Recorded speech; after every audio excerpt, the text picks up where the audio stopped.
اشرح لي صدري ويسر لي أمري واحلل من lisani yafqahu qawli. Bapak, Ibu, ya jamaah Masjid Al-Istiqamah yang dimuliakan Allah Subhanahu wa Ta'ala. Orang yang paling kaya bukanlah mereka yang punya uang triliunan. Ada enggak bapak-bapak ibu yang punya uang 1 triliun di sini aja? Ada. Banyak ya. Itu kaya ya. Bukan yang punya jabatan tertinggi, bukan pula yang paling banyak istrinya. Ada enggak bapak yang istrinya 4 di sini? Ada tuh. Hancur ya.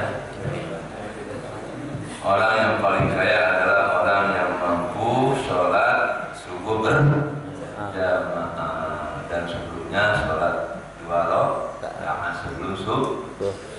Karena Nabi kita bersabda, rakaatul fajri khairun minad dunya wa ma fiha. 2 rakaat sebelum subuh itu lebih baik daripada dunia dan isinya. Setriliun tak apa diberikan dengan isi dunia. Makanya bersyukurlah Pak ya, kita dapat taufik dari Allah Subhanahu wa Ta'ala sehingga dengan mudah Bapak sekalian ya datang ke masjid untuk sholat berjamaah.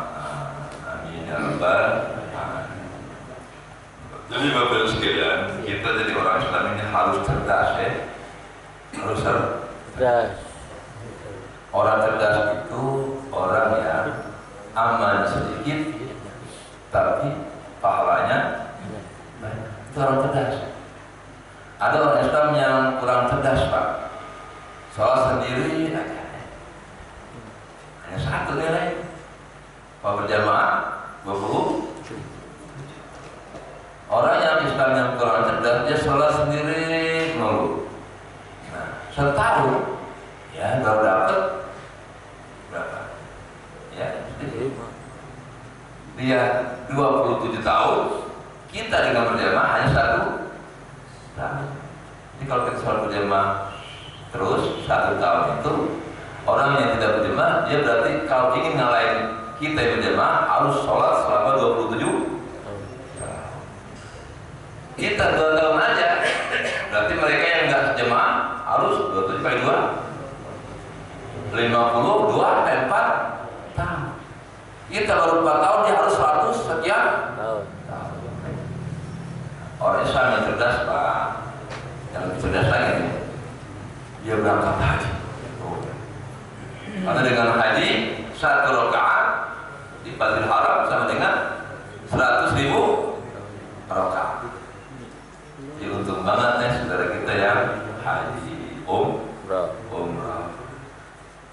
Yang umrah sekarang nih di Masjidil Haram dia sholat 1 rakaat, pahalanya 100.000 rakaat. Belum dengan berjamaah, berarti 100.000 dikali 27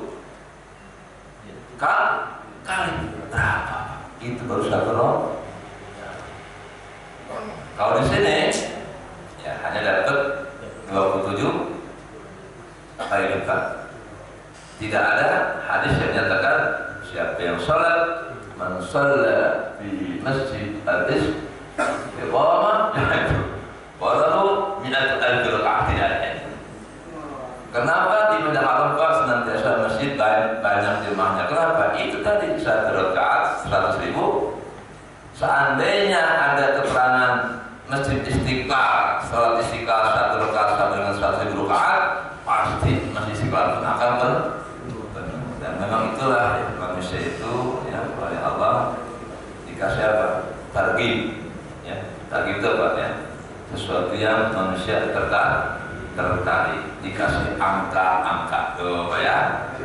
Karena akal kita ini Pak mainannya angka. Kalau orang berakal pasti main angka. Yang nggak sehat akalnya nggak bakal bisa main angka. Anak yang ideal Bapak sekalian bisa nggak dia? Bertanya. Nah, 5 kali 5 berapa? Nggak mau. Tapi akal sehat, wah 5 kali 5 5. Emang manusia itu Pak suka dengan angka. Terbukti sekarang di Indonesia kita dimainkan oleh Sekarang Pak, kita lewat tol udah nggak pakai duit lagi Pak. Maghrib nggak Pak? Kagak. Makin angkat. Jadi kalau saya angka yang muncul. Bapak nabung di Bapak dikasih angka. Oh 1 miliar angka. Nanti suatu saat Pak nggak ada yang duit. Pak, nanti semuanya serba ekman. Sekarang di PDDKI Pak, kalau bagi Pak itu nggak dikasih duit, dikasih angka transfer. Jadi dari Pemda ke Kiai anggaplah 1 juta, angka 1000000. Nanti kiainya belanja apapun nggak pakai transfer, pakai angka. Pak, aneh Pak kita hidup ya. Kita hanya mengejar angka. Bank pun dari BRI ke BRI transfer angka. Ya Allah, kemudian dari Indonesia transfer Pak, ya, saya punya di Mesir Pak. Antara lah, ya Allah, subhanallah, Allah menciptakan huruf dan angka buat kebutuhan manusia.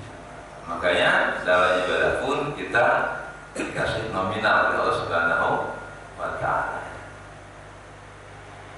Dan saya pernah baca, terutama orang yang berilmu Pak, atau yang ngaji maupun yang mengaji.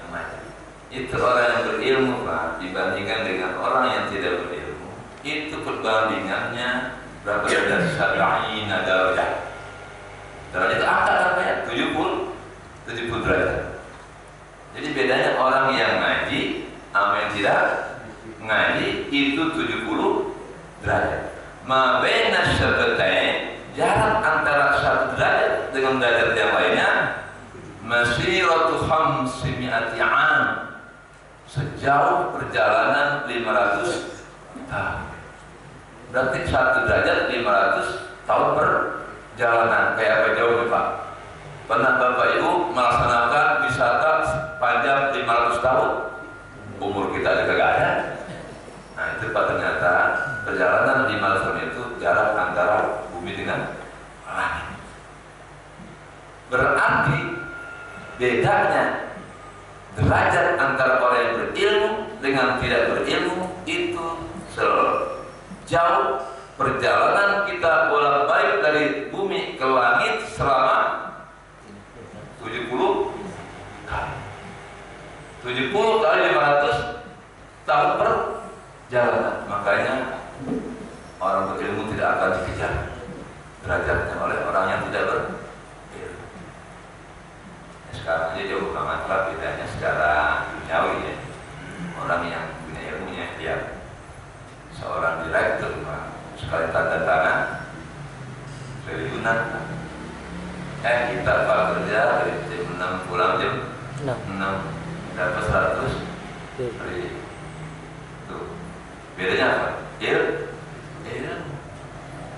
Pak, ya ada yang nyari duit sehari pun ada.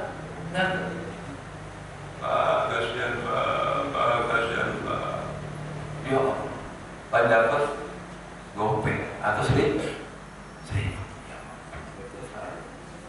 Nah makanya ayo jadilah orang Islam yang cerdas, sehingga kita nanti derajat kita ya, di akhirat ya jadi orang yang mulia. Dan tidak ada kemuliaan dalam hidup ini kecuali hanya untuk 2 orang, antara orang alim dan muta'alim, antara yang mengajar dengan yang belajar.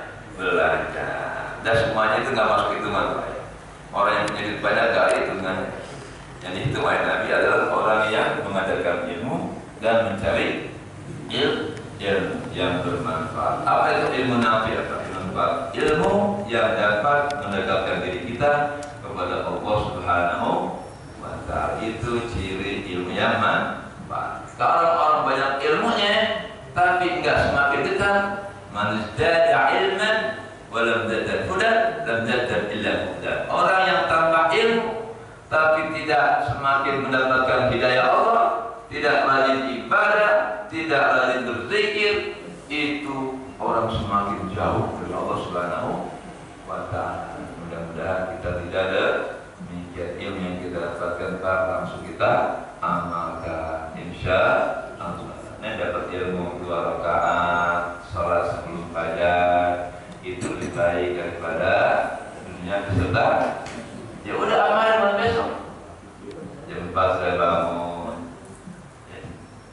Syukur-syukur sholat sunnahnya di rumah ya. Sunnahnya Pak, untuk sholat sunnah itu di rumah. Sholat fardunya baru di masjid. Yang keburu kira-kira sebelum azan sholat sunnah, sebelum subuh udah azan ya. Boleh tuh sholat sunnah di rumah 2 rakaat baru ke masjid. Tapi kalau yang agak jauh jangan ya. Langsung ke masjid. Kayak saya kemarin waktu tugas hari, ya coba-coba ya. Kita sholat sunnah 2 rakaat sebelum subuhnya di hotel, baru ke masjidnya haram, insya Allah ketinggalan jemaah. Nah, baik yang mungkin rumahnya di masjid ya, itu boleh coba ya. Udah aja sholat sunnah dulu baru ke masjid. Karena Nabi seperti itu. Karena Nabi itu rumahnya di mana Nabi?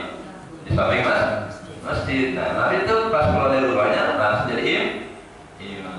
Sholat sunnatnya di rumah. Tahajud sunat di rumah, tidak di masjid. Ya, baiklah sekalian ya. Ya, kita langsung ya memasuki tentang sedikit ya kajian tentang ilmu usul fiqh. Di pada Islam ini sangat luas, Pak. Ilmu agama itu sangat luas. Pada pokoknya ilmu yang wajib kita pelajari hanya 3 ya. Ilmu tauhid, ilmu fikih, ilmu akhlak atau tasawuf. Itu yang wajib. Tapi ya, untuk mengetahui ilmu tauhid, fikih, tasawuf, itu ada ilmu ya, yang mengkaji tentang dasar-dasar atau dalil-dalil dari ilmu-ilmu tersebut. Nah, dengan ilmu usul fikih ini Pak, orang Islam diharapkan mampu mengetahui bagaimana cara mengambil hukum dari Al-Quran dan hadis. Makanya orang awam jangan sembarangan dia memahami Al-Quran dan hadis, bisa tersesat Pak. Enggak bedanya saya bukan ahlinya tentang listrik Pak, sok tahu saya enggak mau langsung nyala listrik. Saya harus tahu kenapa listriknya menyala. Nah, bagi saya yang tidak tahu tentang ilmu kelistrikan Pak, nggak bakal benar tuh. Sombong tuh. Orang yang kagak tahu ilmu tentang listrik, dia mau atik listrik. Apa yang terjadi Pak? Waspada kebakaran. Sama orang Islam pun yang nggak ngerti ilmunya, langsung dia mendalami Al-Quran, itu bisa delu wa adlu, sesat menyesatkan. Contoh lagi, orang nggak tahu ilmunya Pak, pedang. Pedang itu Pak, apa sifatnya? Tajam dan memotong sesuatu. Tapi kalau pedang itu dikasihkan kepada seorang bayi yang baru lahir, ada manfaatnya pedang? Sama Pak. Quran, hadis, ilmu agama ini begitu banyak dikasihkan kepada orang bodoh. Silahkan ente dalami, ente ambil hukum dari Quran dan hadis. Apa yang dapat orang bodoh? Ada Pak, ngarang-ngarang, ujung-ujungnya sesat dan menyesatkan. Makanya apa? Fas'alu ahla dzikri in kuntum la ta'lamun. Tanyalah ya, orang yang ahli agar kalian tahu. Kalau tahu tentang listrik, tanya orang yang ahli listrik. Hai para asatidzah, itu jangan sombong. Akuin aja ya, nggak tahu tentang listrik, tanya kepada ahli. Udah, dia yang suruh listrik, jangan mau jadi ustaz, harus tahu tentang listrik. Ya boleh kalau mau belajar, tapi kan tidak semua manusia Pak dikasih ilmu yang sempurna. Kayak saya katanya Allah kata sedikit ilmu bahasa Arab Pak. Dengan bahasa Arab itu saya bisa mendalami Quran, tafsir, hadis, ilmu hadis, fikih usul, fikih, ilmu tauhid, ilmu tasawuf, terus semua ilmu kita dengan agama. Tentang ilmu ekonomi, ya Pak Hermi saya nyerah, kagak ngerti sampai sekarang Pak, saya nggak paham Pak. Kenapa ya dalam pikiran saya, kenapa sih kita kan punya utang banyak ya? Emang nggak boleh ya cetak duit yang banyak, Pak? Kasih ke Amerika, bayar utang. Itu pikiran saya bodoh. Tapi yang hari itu, nggak begitu Ustaz. Ya, aneh ya Pak. Kita kan nggak paham Pak. Gimana cara kita bayar utang kepada Amerika? Duit kita rupiah. Apa duit kita diboyong Pak? Sekian triliun ke Amerika. Gitu nggak bayar? Saya udah paham kan ya. Jangan kayaknya udah ngerti tentang seperti itu. Jadi kita serahkan kepada ahlinya masing. Makanya apa? Kalau suatu urusan Pak, ila usidal amru ila ghairi fantadris sa'a, ila ghairi ahli fantadris sa'a. Apabila suatu urusan diserahkan kepada bukan ahlinya, tunggu saja saat kehancuran. Baiklah ya, kita kaji tentang usul di ta'rif usul fikih wa bayan mawdu'i wal bayan min tafsir fikih wal usul. Apa sih Pak ilmu usul fikih itu? Sebelum kita mengkaji tentang definisi ilmu usul fikih, nah ilmu usul fikih ada 3 kata, ilmu usul fikih. Nah, berarti kita harus tahu dulu kata-kata apa itu ilmu, apa itu usul, apa itu fikih.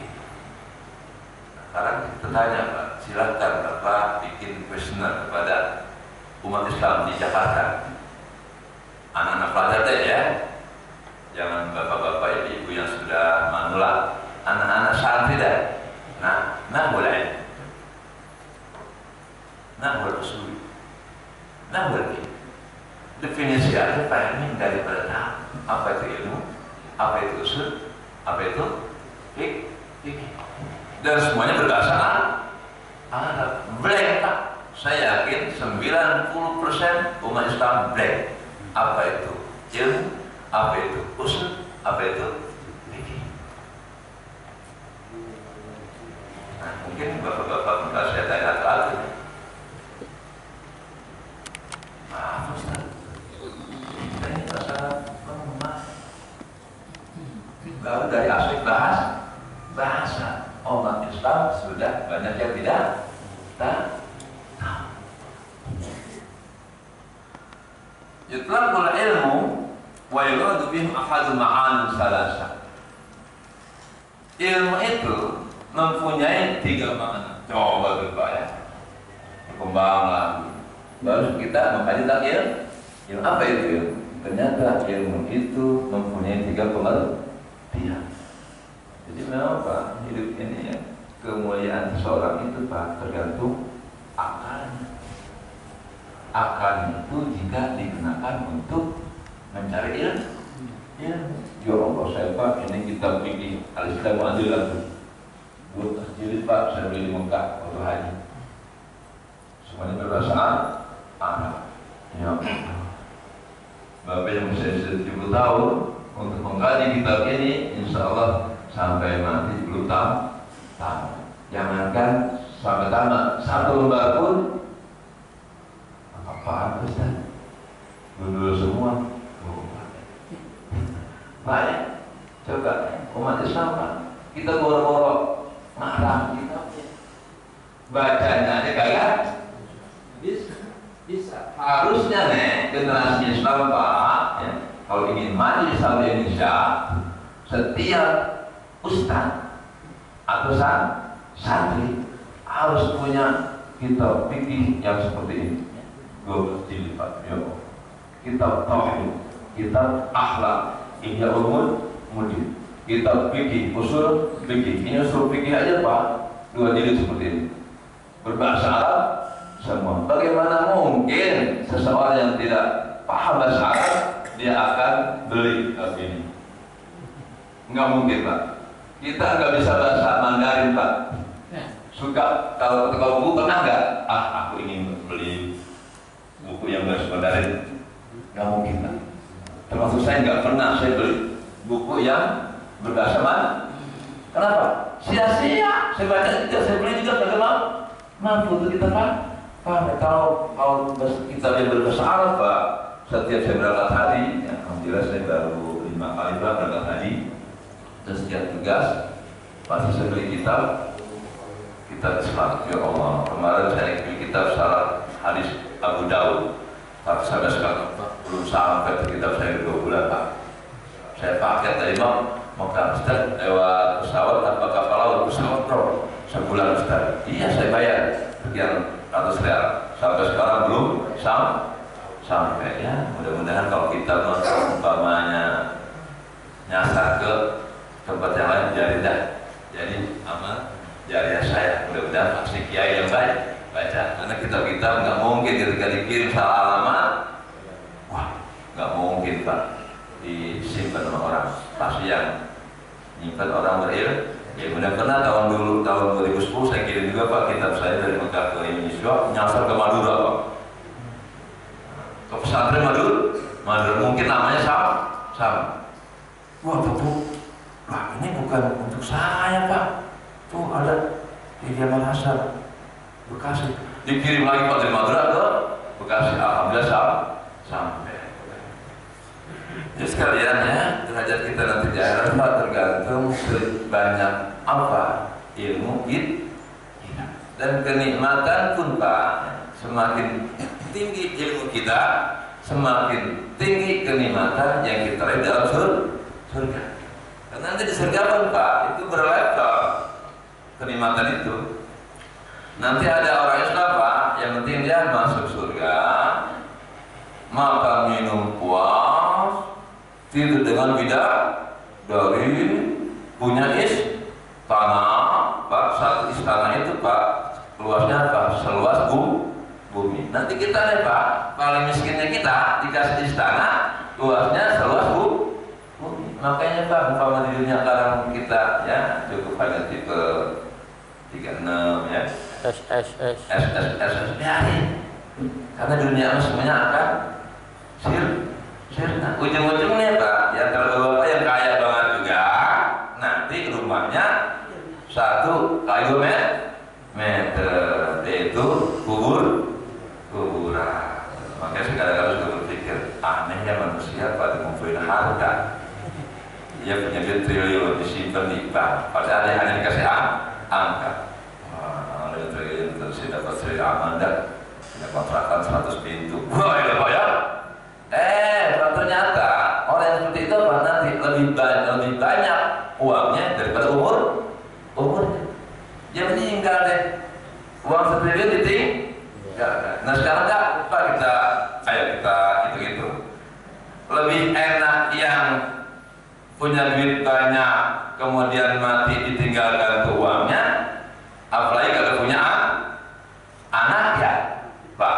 Atau seperti kita Pak, yang antara umur sama uangnya seimbang. Jadi ketika kita mati, duit kita habis. Pak, itu namanya Pak. Oh. Ya, kita mati, duit habis. Cakep tuh Pak.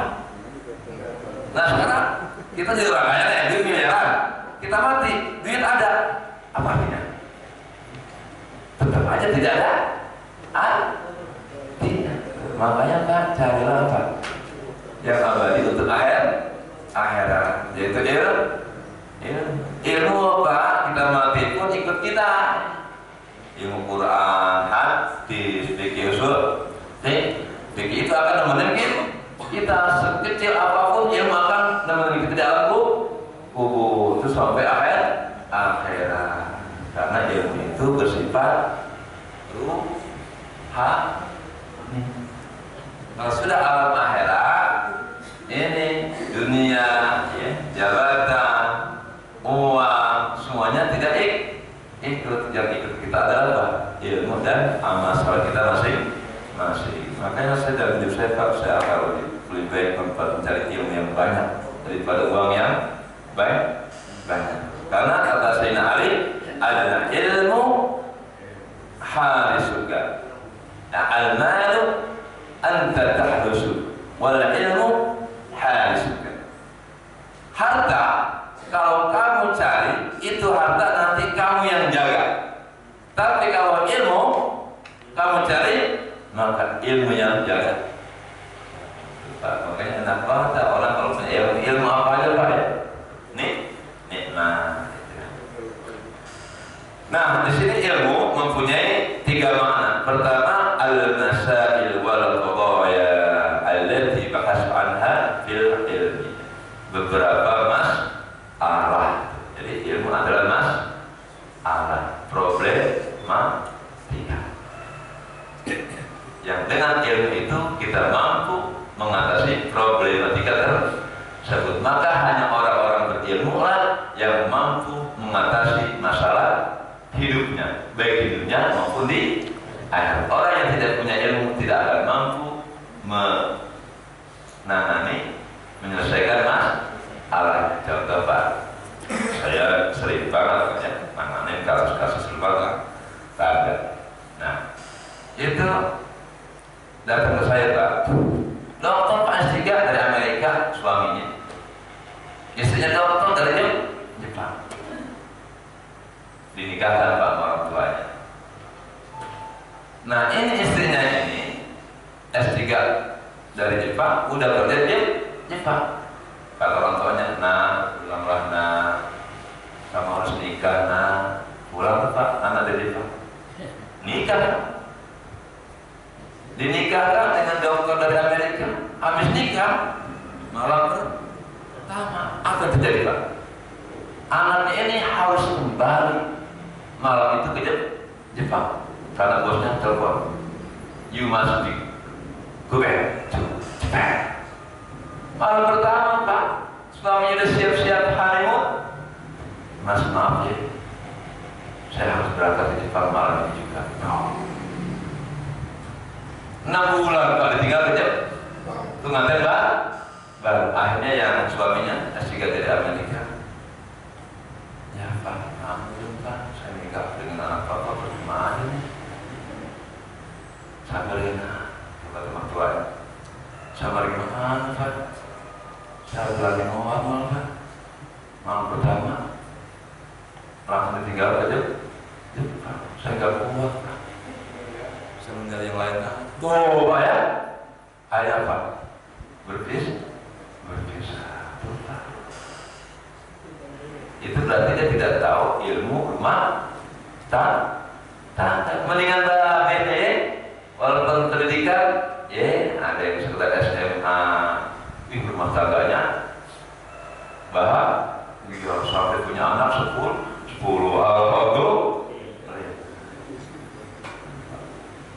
banyak banget Pak rumah tangga sekarang ini. Sekarang Pak udah banyak Pak wanita yang polian di rumah suaminya si A, di kantor si B, di tempat lain si C. Hanya menjadi ini aja. Banyak perempuan yang punya laki baik. Kasus Pak, ada orang Jawa Pak datang ke saya, Ustaz, saya ngecek Ustaz, benar nggak sih istri saya nikah lagi? Ya Allah. Bapak tahu Bapak istri nikah lagi? Ada berita Ustaz. Ya Allah, coba sang perempuan berani ya memanipulasi datanya untuk menikah Di Jawa ada lagi Jakarta ada lakinya. sampai pihak kawah pun tertipu Pak. Karena ya di ngaku perahu di KTP-nya belum kau dulu di Jawa karena dia hijrah ke Jakarta. Ya Allah, itu kenapa terjadi? Karena tidak ada ilmunya. Kalau orang berilmu, oh nggak boleh sang istri nikah kawin lagi. Jangankan masih punya suami, umpama udah bercerai pun dalam masa idah dia tidak boleh menikah tuh Pak. Jadi ilmu adalah sesuatu yang mampu ya, untuk menyelesaikan masalah hidup kita dunia akhirat. Bagi orang yang dalam ilmu agamanya dia akan mampu menyelesaikan masalah-masalah agama dalam hidupnya, baik untuk dirinya, keluarganya, dan untuk masyarakatnya. Para alim ulama dengan ilmunya yang matang tentang Quran hadis, fikih, tauhid, tasawufnya, ada masyarakat yang bertanya langsung menjawab. Beres, ya. Terjadi bentrok antara kampung warga karena berbeda pendapat. Ada tokoh besar ulama datang. Coba kalau yang ngomong orang bodoh, makin di komporin Pak, makin ramai. Tapi orang berilmu, para sahabat yang masalah, ya Rasulullah, halakna, sahabat, ya Rasul, malah petaka besar, cilaka kami ya Rasul, ada, kata Nabi. Semalam kami begini Rasul. Langsung Nabi dapat wahyu sampaikan. Yas'alunaka 'anil mahid. Ada masalah haid. Bingung tuh umat ketika itu karena belum ada hukumannya. Bagaimana menghadapi wanita yang haid? Laki-laki nanya ke ke Rasulullah pasti malu. Akhirnya apa? Istrinya sering bertanya bagaimana menghadapi wanita sedang haid. Istrinya nanya kepada Siti Aisyah. Itulah problemnya sang kiai punya istri yang berilmu, karena nanti memberikan jawaban kepada kaum wanita. Jadi perlu juga ya, ustadzah perempuan, ustadzah masih perempuan Pak ya, ustadzah ya. Nah, saya kan nanti yang ngajar wanita juga perempuan, karena kalau yang ngajar perempuan itu laki-laki Pak, nerangin tentang haid, bagaimana prakteknya, ya Pak ya. Makanya guru fikih wanita sebaiknya Pak, ustazah yang ngalamin sama haid. Lah ini kita sering belajar tentang haid, paling bisa baca terang-terangan suruh praktek, nggak bisa. Nah itu ya. Yang kedua, ya, ilmu itu artinya idrak hadhil masail, pengetahuan tentang sesuatu. Itulah ilmu. Jadi ilmu itu apa? Al-idrak an syai', pengetahuan tentang sesuatu. Kalau dikatakan ilmu usul fikih berarti pengetahuan tentang dasar-dasar fikih. Ilmu matematik, pengetahuan tentang matematik. Ilmu agama, pengetahuan tentang agama. Kemudian pengertian ilmu yang ketiga adalah al-malakah, kemampuan. Ya. Orang kalau punya ilmu Pak, pasti punya kemampuan. Orang yang punya ilmu arsitek, ini siapa yang gambarnya Pak? Saya dapat masjid. Siapa? Yang mana Pak Imam? Mana? Ini. Oh ini ya. Kalau saya Pak Ustaz, saya mau renovasi masjid Pak Ustaz, tolong dong Pak gambarkan apanya? Konstruk. Saya cari kitab, enggak ada. Pak Imam, ya, itu tuh kan ngikutin apa kata Pak Imam. Berarti Pak Imam punya kemampuan tentang arsitek itu. Kalau yang ahlinya yang ngerjain Pak jadi. Coba kalau Bapak suruh gambar masjid untuk bangun renovasi, setahun kali jadi. Padahal udah dibayar mahal kali jadi.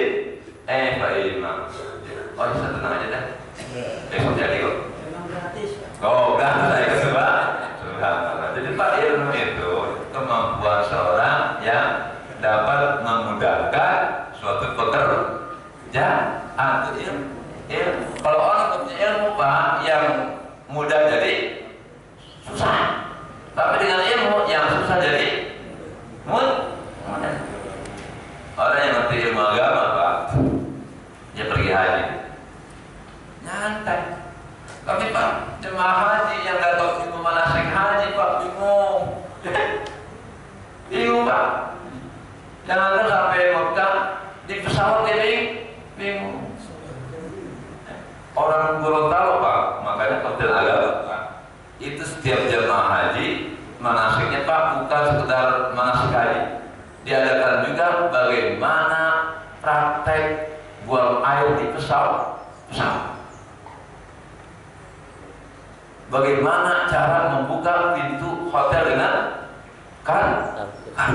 Orang kampung Pak, ya saya di Gorontalo ya, kemarin saya Gorontalo, ya Allah, itu manasik hajinya diajak ke hotel, diajak nih Bu, nanti di Mekah jalan ke pintu hotel cekrek.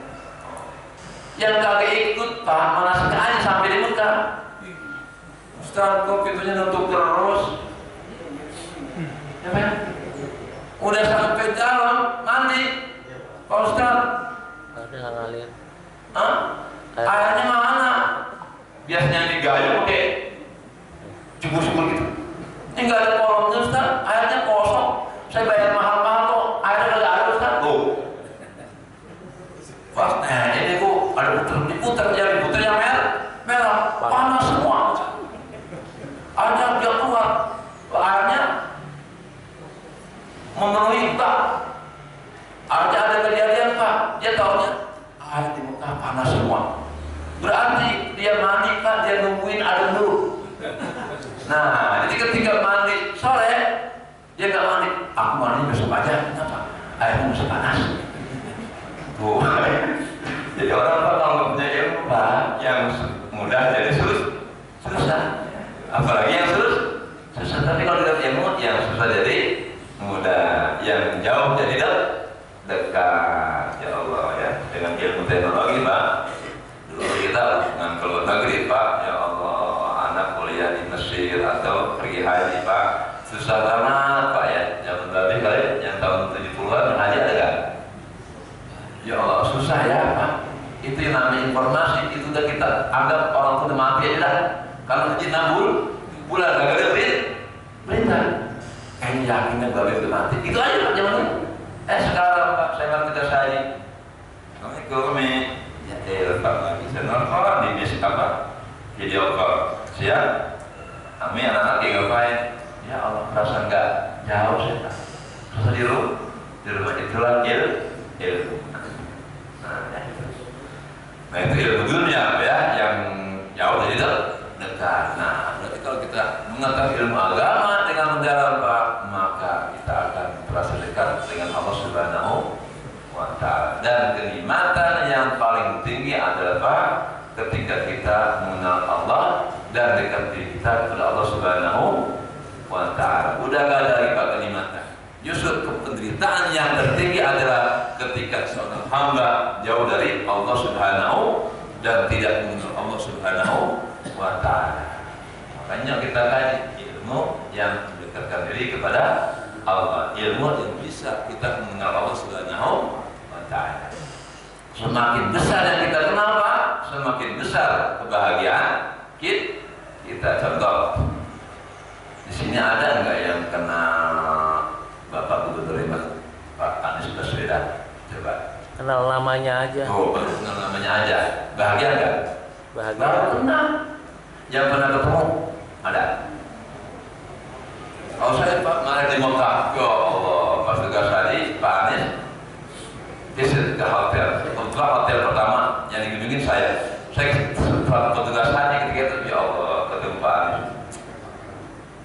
Ngobrol 2 jam Pak, di setiga jemaah. Ya Allah, kemarin ketemu lagi Presiden Masjid di Jakarta Timur. Ya Allah, bahagia Pak. Tenang, tidak dapat apa-apa. Baru kan, kenal ketemu. Bagaimana orang yang dekat dan kenal kenal sama orang besar. We will be happy. Paham? Siapa yang dekat sama Presiden Jokowi? Ada nggak? Wih, kalau dekat sama Jokowi, Pak, ini mesti sebulan jadi. Sama sibuk. Kalau dekat Pak Jokowi, dekat gubernur, dekat wali kota, ya. Chill. Jokowi 1 miliar jumlah. Anies 500 juta. Wali kota 250 juta. Begitu aja, Pak.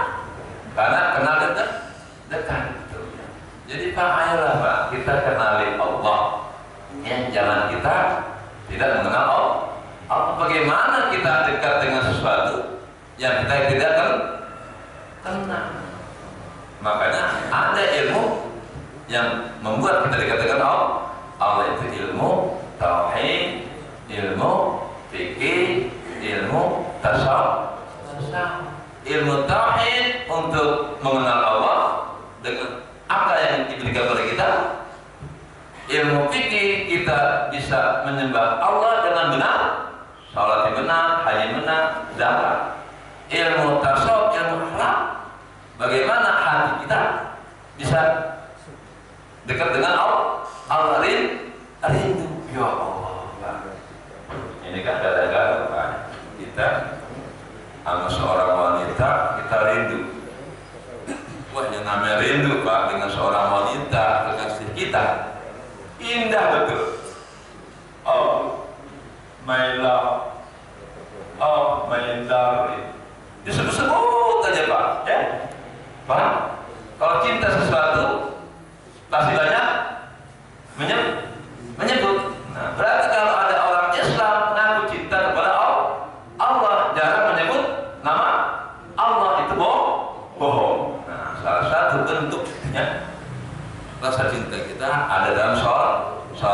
Dan dalam sholat itulah kita banyak menyebut nama Allah Subhanahu wa Ta'ala. Man ahabba syai'an aktsara min dzikri. Orang yang mencintai sesuatu pasti banyak menyebutnya. Kita cinta kepada istri dulu waktu muda, ya Allah. Makan ingat istri. Kamu tidur ingat istri kamu, bahkan sampai mimpi, ya. Di rumah ingat kamu, di kamar mandi ingat kamu, di kantor ingat kamu. Subhanallah, itu cinta, rindu kepada wanita. Padahal wanita itu tidak ngasih apa-apa sama kita. Kenapa kita tidak menjalin cinta dengan Allah Subhanahu? Padahal Allah lah yang ciptakan kita, Allah lah yang ngasih ruh kita, Allah lah yang ngasih kenikmatan kepada kita, Allah lah yang menjaga kita, Allah.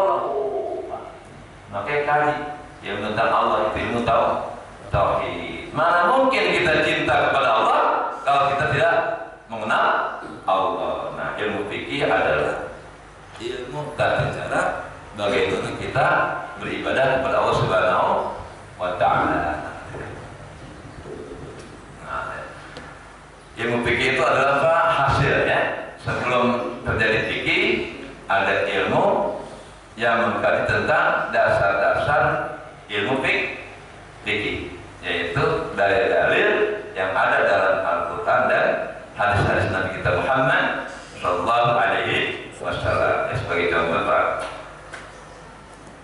saya tanya sekarang, Bapak tahu nggak dari mana sholat itu wajib?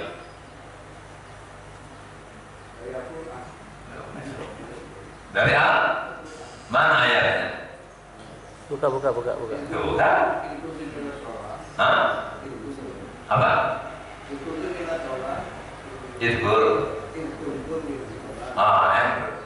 Yang jelas aqimus shalah wa atut. Nah, itu dalil bahwa salat wajib. Aqimu itu bentuknya fi'il amar. Itulah usul fikih kalian itu. Salat wajib karena ada perintah Allah, aqimus shalah. Aqimu itu dalam bahasa Arab adalah fi'il amar. Fi'il amar itu artinya perintah. Nah, maka bentuknya aqimu berarti perintah, maka sholat jadi wajib. Tapi kalau nggak ada perintah Pak, kalau wajib, inna sholata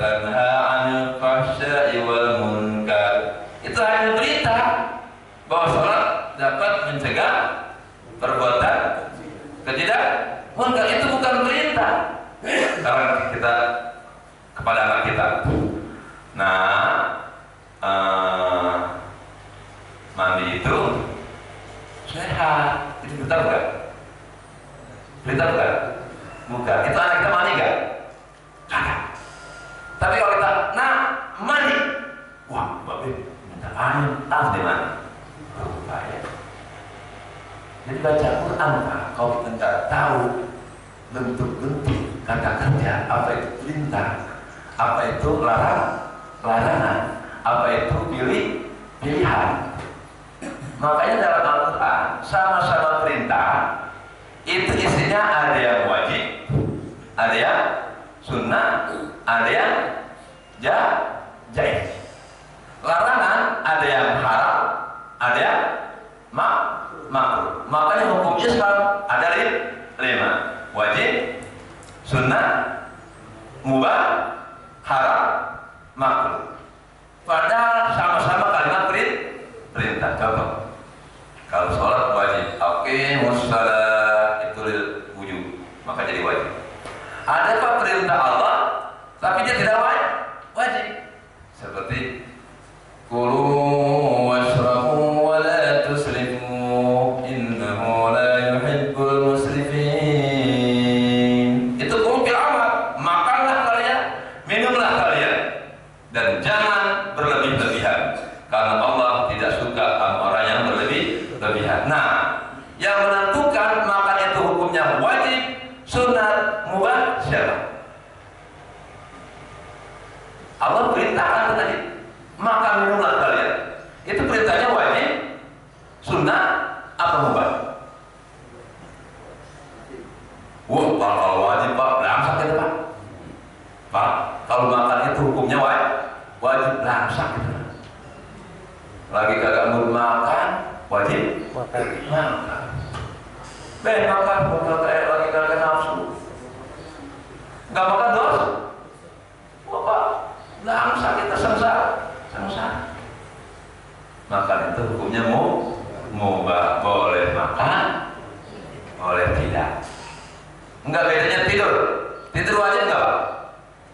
Kagak, boleh tidur, boleh. Yang suka tidur silakan, orang mubah.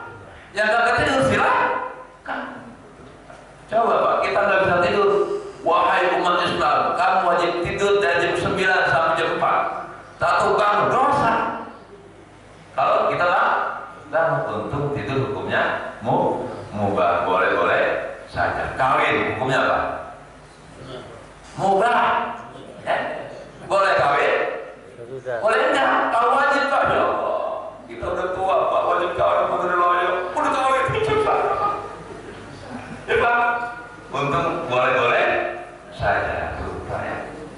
Jadi dengan kata-kata perintah Pak pertama, ada yang wajib, ada yang sunnah, ada yang mubah. Kenapa wajib? Ada ilmunya Pak. Kenapa sunnah? Kenapa mubah? Pada sama-sama kata perintah. Ya Allah, ya. Makanya hanya orang-orang yang berilmu yang mengetahui perintah itu wajib, apa sunnah, apa mubah. Orang-orang awam tinggal melaksanakan.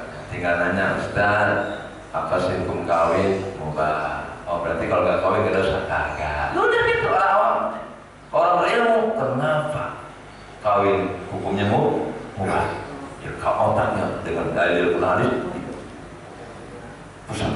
Oh karena kalau Pak ya. Nah itu Pak ya, makanya nggak usah aneh kalau dalam Islam ada perbedaan pendapat. Karena ayatnya sama, tapi pemahamannya beda. Contoh Pak, yas'alunaka 'anil mahiyy. Mereka orang-orang Islam, para sahabat bertanya kepada Muhammad tentang haid. Oh ya.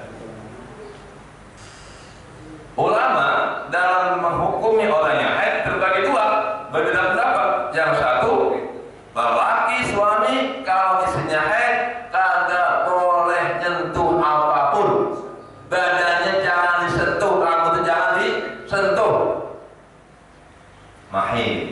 Kalau itu isim zaman, artinya waktu haid. Berarti apa? Jauhilah wanita ketika haid semuanya. Nah, tapi ada ulama mengatakan al-mahid itu isim makan, tempat haid. Maka yang kagak boleh disentuh adalah tempat haidnya. Nah, Pak Helmi, sama-sama al-mahid. Yang satu karena bentuknya sama, isim makannya al-mahid, isim zaman juga al-mahid. Nah, kalau diarti isim zaman berarti apa? Wanita yang ketika waktu haid tidak boleh disentuh. Nah, makanya ada sebagai ulama ketika wanita sedang haid, udah nggak bakal nyentuh istri sampai haidnya bersih. Baru setelah suci mandi, mau dia sentuh, boleh dia cium, boleh dia pegang, boleh digaul. Nah, ada juga ulama terutama Imam Syafi'i, oh kalau al-mahid itu isim zaman menyusahkan umat, itu al-mahid isim maka tempat haid. Jauhilah wanita tempat haidnya. Ketika dia haid, jauhi tempat haidnya. Selain itu dari perut ngatas, wah, dari paha ke bawah boleh. Yang nggak boleh itu tempat haidnya. Nah, jika kita selaku umat mau milih yang mana, silakan. Mau memilih waktu haid, berarti bapak resikonya apa? Ketika istri haid, jangan gome-gome. Tuh, pengen kuat lagi kira-kira. Ya kalau kayak pengen udah kuat. Kalau kayak babe usia 80 tahun udah kuat. Nah kayak saya agak kuat. Makanya saya mengambil al-mahid isim makan, tempat haid. Jadi jauhilah tempat haidnya. Yang lainnya boleh digarap. Alhamdulillah. Itu Pak. Tapi orang yang kurang dapat mengerem nafsunya, Nikah lagi. yang dibolehkan tempat haidnya aja dia garap, yang lainnya kebablasan, kena juga tempat haidnya. Ya. Jadi inilah indahnya Al-Quran. Nah, contohnya sholat malam. Kalau untuk Abu Bakar, Ali, Utsman, itu kata Nabi, hai Abu Bakar, Utsman, Ali, ente mah kalau sholat tahajud tidur dulu ya, kata Nabi. Untuk Umar, Nabi, hai Umar, ente mah sholat tahajudnya abisah langsung tahajud. Beda kan perintahnya? Kenapa? Nabi tahu kondisi sahabatnya. Kalau Sayyidina Umar mah kalau habis isya tidur bablas, susah bangun tengah malam. Oh Bakar, Ayat Usman itu mah apa? Sudah terbiasa. Makanya boleh sholat tahajud tidur dulu maupun setelah sholat isya. Nah itulah perbedaan pendapat. Ikhtilaf ummati rahmatun. Perbedaan pendapat umatku itu jadi rahmat. Enak kan Pak? Sholat tarawih terdapat perbedaan kan? Dan kenapa? Kondisi umat emang ada yang hobi sholat. Kalau yang hobi sholat Bapak jangankan 23, ada yang hobi Pak. Di Madinah sholat tarawih berapa? 39 rakaat. Di Mekah kan 23 rakaat, 20 tarawihnya, 3 witir. Setiap 2 kali salam tawaf 7 putaran. Kalau 20 rakaat berapa kali tawaf berarti?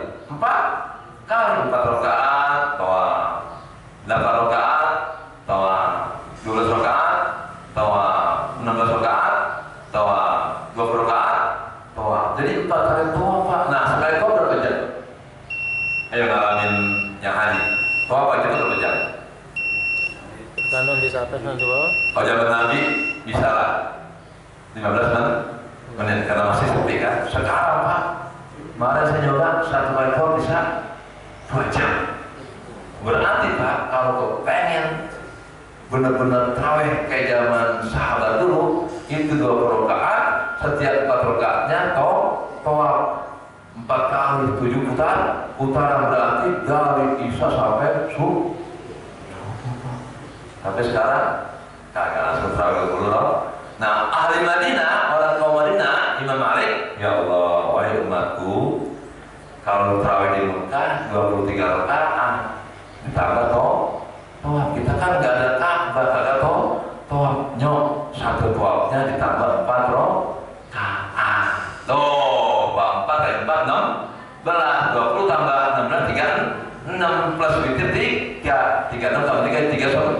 bilang orang Madinah Pak terawihnya 39. Harusnya di Indonesia Ka'bah nggak ada, Masjid Nabawi juga enggak, tambah lagi lah 16 roh. Jadi berapa? Nah itu enggak kira-kira ya 73 roh. Wah hebat banget Masjid Istiqomah, sholat tarawihnya 73 rokaat sebelum. Nah itu bagian hobi. Ringan kan bagi yang senang lah. Bagi yang malas, ya Allah 20 masa juga puasa 11 ke arah saya berata tuh 11 aja ada yang berapa? Saya mau witir aja boleh nggak Pak? Kalau ada jemaah bertanya, Ustaz boleh nggak saya tarawih 3 rakaat aja? Boleh. Ya, 1 rakaat aja? Boleh. Enggak sholat? Boleh. Boleh. Kalau sholat sunnah tarawih atau yang mana sunnah yang wajib sholat 5 waktu, yang wajib aja banyak yang ngerti karena apalagi yang sunnah. Terus tanya jadi para alim ulama Pak, alim ulama dulu nggak ada yang berantem Pak ya. Kenapa? Ya dia tahu dasarnya.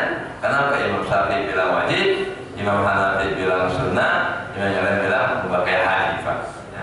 Kayak haji Pak ya. Imam Syafi'i bilang ya, itu yang namanya tawaf itu rukun haji. Imam yang lain bukan rukun haji, hanya wajib haji. Makanya ketika tawaf ada wanita yang boleh walaupun tidak punya wudhu tuh boleh, walaupun lagi keadaan head di dulu. Untuk Imam Syafi'i mennya bersih dulu baru tawaf ibadah. Nah sekarang kan masalahnya jemaah haji Indonesia yang gelombang pertama itu setelah wukuf kemudian tawaf ifadah jumroh langsung berangkat ke Indonesia. Nah kalau nungguin bersih haidnya Pak seminggu maka dia harus tinggal. Nggak mungkin Pak wanita haid ribuan orang, nggak mungkin Pak. Motor saya belum tahu ibadah, saya masih nih. Saya minggu depan aja berangkatnya. Enak aja, enak atau pesawat ente. Pak, hanya Pak untuk jemaah kita hanya Pak yang haid pun mandi suka tempat haidnya, hanya bayar dah tuh Pak ya, itu solusi. Nah, coba kalau enggak berani kan harus suci, kalau enggak suci berarti salah. Kalau saya kagak sah, ya udah. Kalau ente pendapat seperti itu silakan. Berarti ente belum haji. Pulang ini silakan harus pulang Pak. Tahu tuh depan kalau bisa depan. Daftar lagi antriannya 20 tahunnya akan data. Ini menyusahkan umat. Makanya ambillah pendapat yang lain. Pendapat Imam Abu Hanifah. Boleh dalam keadaan mandi suka 4 mennya langsung tawaf tapi bayar damnya pun berbeda, ada yang onta, ada yang kambingnya. Abdul onta tuh ya besar sekali Pak, besar sekali. Nah makanya apa ulama nanti itu bagi yang mampu, yang tidak mampu cukup kambing pun agak mampu, puasa pun agak mampu. Artinya Pak, mohon maaf, Arif sudah pakai obat pun masih Emang udah ngerasain obat? Nah ini Pak, kita baru ngaji, baru ilmu Pak Helmi Subhan. Nah, lalu terangin tentang ilmu usul, kita bicara ilmu, belum usul, belum fikih. Ya Allah Pak, memang harusnya Pak umat Islam Pak setiap detiknya ngaji. Tuh, kalau bisa Bapak nih hari 1 minggu udah jalan kemana tambah ngaji. Sehingga setiap hari paham 5 ayat Al-Quran, paham 5 hadis. Ntar jam johor ngaji usul fikih, asal ngaji hadis tuh Pak 2 hari libur Bapak. Syukur-syukur hafal ayat yang kita kaji subhanallah, hebat kalau misalnya pas 1 hari 5 ayat dia paham artinya, dia paham maknanya secara usul fikihnya secara tafsirnya subhanallah. Tadi yang saya baca, walaupun saya tadi yang lupa karena ayat Al-Baqarah itu agak susah Pak. Tentang Bani Israel. Ya Bani Israel, adhkuru ni'mati allati an'amtu 'alaikum wa awfu bi ahdi ufi bi ahdikum wa iyaya farhabun. Nah, nanti ada yang kedua, wa iyaya Pak. Takut itu Pak yang bikin susah apa? Yang satu farhabun, yang satu Pak takut. Nah, untuk otak yang memang lemah, aduh farhabun apa takut ya? Nah, saya kadang-kadang lupa. Untuk kita dikasih lupa apa tujuannya Pak? Biar baca Quran lagi. Kalau Bapak ingat terus, Bapak nggak bakal buka Quran lagi. Orang kalau ingat terus Pak, kemarin baca buku lagi. Ketika lupa, ya Allah, gue lupa tadi ya. Lupa lagi buka Al-Quran aja, pahalanya besar itulah kenapa kita dikasih lupa biar mulai. Mohon maaf Pak, kadang-kadang surah yang gampang aja Pak, kita dia juga pernah ngalamin ya. Itu antara wal asri ama watini suka ketukan. Illal ladzina amanu wa amilus shalihat. Harusnya kan falahum ajrun ghairu. Tapi kalau kita otak pakai error Pak, illal ladzina amanu wa amilus shalihat wa tawasaw bil haqqi wa tawasaw bis sabri. Nah, makmum Ustaz salah, makmumnya bego lagi. Kalau imam jangan ngomong Ustaz salah, batal deh. Langsung dipelajarin illal ladzina amanu wa falahum ajrun ghairu mamnun. Nah, orang Pak sudah salah kadang-kadang makin. Nah, makanya apa? Jangan diulang lagi dah. Makanya tadi saya langsung lanjut aja ya. Saya sudah hafal dan tidak ada larangan langsung daripada muter-muter kayak itu. Kalau ketemu akhirnya nanti khawatir ada jemaah. Ini Ustaz bolak-balik ketemu. Ada jemaah yang marah-marah karena Ustaz diulang-ulang ketiga kali kalau ketemu. Udah Pak, kalau kita mau ngapa langsung aja Allahu Akbar. Karena kalau dibalikin salah lagi. Saya kalau udah 2 kali kagak ketemu Pak, saya lanjutin atau saya takdir untuk ruku. Karena kalau dibalik lagi makin grogi, makin agak apa-apa. Tadi aja mana yang kurang ilmunya? Ingin gue yang imam apa? Hanya apa? Ada sifat-sifat ya kagak baik. Nah, bagian itu ilmunya. Wah, gulain imam batal. Kata sampingnya, lu boleh begitu. Lah, batal juga. Kata tetangganya, untuk gak ngomong. Batal semua. Jadi tak itulah ya kalau kita sering ngaji Pak Quran, hadis yang lainnya ya Pak. Umur kita 60 tahun kurang Pak. Kurang.